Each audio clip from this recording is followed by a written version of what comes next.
Bapak, Ibu, saudara-saudariku yang terkasih di dalam Kristus, salam jumpa kembali di dalam Tuhan. Hidup adalah proses di mana kita belajar banyak hal untuk menjadikan kita manusia yang lebih indah, yang lebih utuh, yang lebih sempurna. Kita belajar dari berbagai pengalaman, entah suka atau duka, entah gagal atau sukses di dalam keseharian hidup kita. Dan sebagai orang-orang yang beriman, Paulus mengatakan bahwa di dalam pengalaman keseharian hidup kita, sabda Tuhan adalah sekolah yang terbaik bagi kita. Bagaimana kita belajar untuk menjadi sempurna seperti Bapa di surga adalah sempurna adanya.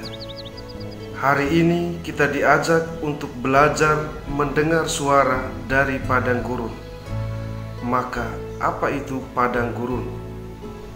Secara umum, gambaran padang gurun adalah daerah yang menerima curah hujan yang sangat sedikit, sehingga di sana air menjadi sangat berharga. Bahkan dianggap padang gurun memiliki kemampuan yang kecil untuk mendukung kehidupan. Pastinya banyak orang tidak menyukai yang namanya padang gurun. Namun demikian, jika kita melihat dan belajar dari sejarah, banyak nabi-nabi besar, pujangga gereja, orang-orang kudus, bahkan Yesus sendiri tinggal bersahabat, berdamai dengan padang gurun untuk menemukan makna kehidupan yang baru. Musa dan bangsa Israel melewati 40 tahun di padang gurun, di mana mereka belajar untuk menjadi lebih dewasa di dalam iman. Padang gurun menjadi sekolah yang berharga bagi mereka.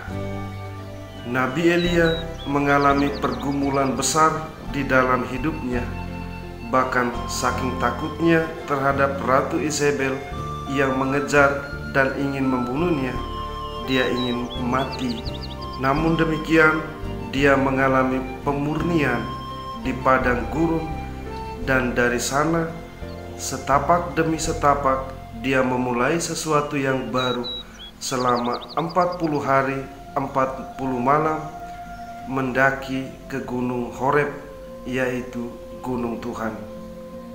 Santo Yohanes dari Salib, seorang biarawan Karmel, seorang pujangga gereja, melahirkan karya-karya besar di dalam gereja justru di dalam pergumulan kehidupannya, di dalam pengalaman-pengalaman berat di mana dia merasa kehilangan Tuhan.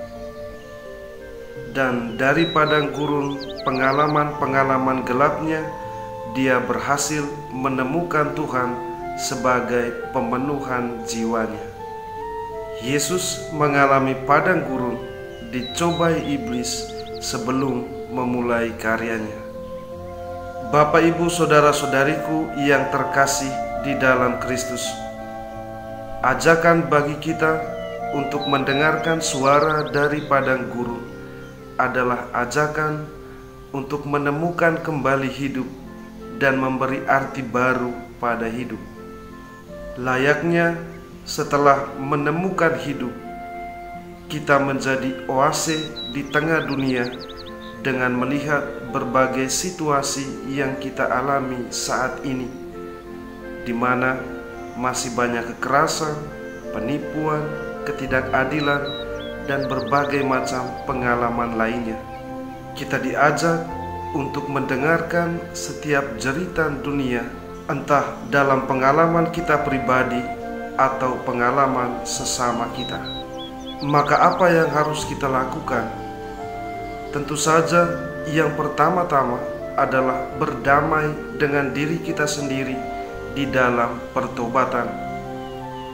Paling tidak, bahwa dalam semangat pertobatan secara terus-menerus, kita menjadi pribadi-pribadi yang senantiasa bertumbuh di dalam kebaikan, menjadi pribadi yang tidak menambah ketidakadilan, kerusakan di dalam kehidupan bersama. Dan yang kedua, kita menjadi pribadi yang membawa damai, yang membawa sukacita, yang membawa tanda kehadiran Allah di tengah dunia.